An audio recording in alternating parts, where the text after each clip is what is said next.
இந்த வீடியோவில் TRB assistant professor exam 2024 press news பார்க்க போகிறோம். அதாவது இந்த டிஆர்பி அசிஸ்டன்ட் ப்ரொஃபஸர் எக்ஸாம் பல வருடங்களுக்கு அப்புறமா நோட்டிஃபிகேஷன் வெளியிட்டிருந்தாங்க. அதாவது இந்த ஆகஸ்ட் 4ஆம் தேதி இந்த போட்டித் தேர்வு நடைபெறும் அப்படிங்கிறத சொல்லியிருந்தாங்க. ஏற்கனவே 3வது மாதம் இல்லையா, இந்த மார்ச் மாதம் இந்த அறிவிக்கை வெளியிட்டிருந்தாங்க.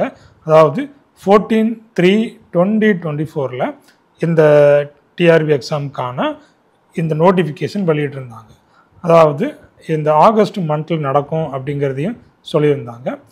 அதுக்கு முன்னாடி இந்த செட் எக்ஸாம் நடந்து முடிஞ்சு ரிசல்ட்லாம் வந்துடும் அப்படின்னு சொல்லியிருந்தாங்க. இப்போ இந்த செட் எக்ஸாமும் இன்னும் நடக்கலை.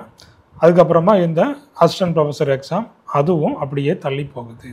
ஏன்னா செட் எக்ஸாம் முடிஞ்சு அதுக்கான ரிசல்ட் வந்ததுக்கப்புறம் தான் இந்த டிஆர்பி அசிஸ்டன்ட் ப்ரொஃபஸர் எக்ஸாம் வைக்க போகிறதா சொல்லியிருந்தாங்க.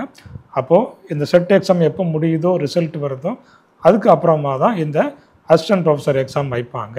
இப்போ பாருங்கள், இந்த ஆசிரியர் தேர்வு வாரியம் மூலம் அரசு கலை மற்றும் அறிவியல் கல்லூரிகள் மற்றும் அரசு கல்வியியல் கல்லூரிகளுக்கான உதவி பேராசிரியர் பணியிடங்களுக்கு போட்டித் தேர்வு மூலம் நேரடி நியமனம் செய்வதற்கு அறிவிக்கை எண் 2/2024 அன்று வெளியிடப்பட்டது.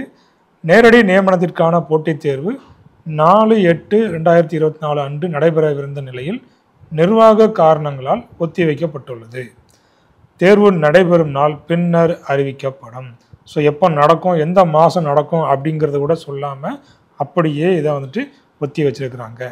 அப்போ ஃபஸ்ட்டு இந்த செட் எக்ஸாம் நடக்கணும் இல்லையா, இந்த எம்எஸ் யூனிவர்சிட்டி நடத்தும் செட் எக்ஸாம். அப்போ அது தாமதம் ஆகுது. அதுவும் இந்த ஆன்லைன் எக்ஸாம் அப்படிங்கிறதுனால கொஞ்சம் அது லேட் ஆகுது. அப்போ அந்த எக்ஸாம் நடந்து முடிஞ்சதுக்கப்புறமா இந்த ஆசிரியர் தேர்வு வாரியம் இந்த அசிஸ்டன்ட் ப்ரொஃபஸர் எக்ஸாம் நடக்கணும். அப்போ இந்த போட்டித் தேர்வு இந்த வருஷம் நடக்குமா இல்லைன்னா அடுத்த வருஷம் போகுமா அப்படிங்கிறதையும் பொறுத்திருந்து தான் பார்க்கணும் சரிங்களா. ஏன்னா அது முடிகிறதுக்கே 2-3 மாதம் ஆயிரும். அதுக்கப்புறமா இதை திரும்ப அதை அறிவிக்கை நோட்டிஃபிகேஷன் கொடுத்து ஹால் டிக்கெட் டவுன்லோட் பண்ணி அப்போ அதுக்கு கொஞ்சம் லேட் ஆகிறதுக்கான வாய்ப்புகள் அதிகமாகவே இருக்குது. அதாவது என்ன அப்படின்னா, படிக்கிறதுக்கு ஒரு நல்ல வாய்ப்பு இல்லையா. இந்த டிஆர்பி அசிஸ்டன்ட் ப்ரொஃபஸர் எக்ஸாம் பார்த்தீங்கன்னா டிஸ்கிரிப்டிவ் டைப் கொஸ்டின்ஸ் தான் நிறையா இருக்குது. 100 கொஸ்டின்ஸ் பார்த்தீங்கன்னா டிஸ்கிரிப்டிவ் டைப் தான். ஒரு 50 கொஸ்டின்ஸ் பார்த்தீங்கன்னா இந்த கெமிஸ்ட்ரி சப்ஜெக்ட்லேருந்து கேட்பாங்க, அதுவும் 1 வேர்டு ப்ளஸ் ஒரு 50 அது என்னாயிரம் உங்களுக்கு இந்த ஜென்ரல் ஆப்டிடியூடில் போயிடும். சரி, டோட்டலாக 200 ப்ளஸ் ஒரு 30 மார்க்ஸ்க்கு இன்டர்வியூ, டோட்டலாக 230 மார்க்ஸுக்கு இந்த எக்ஸாம் வைக்கிறாங்க. அப்போது நல்ல டைம் இருக்குது, டிஸ்கிரிப்டிவ் டைப் படிக்கிறதுக்கு நல்ல ஒரு டைம் இருக்குது.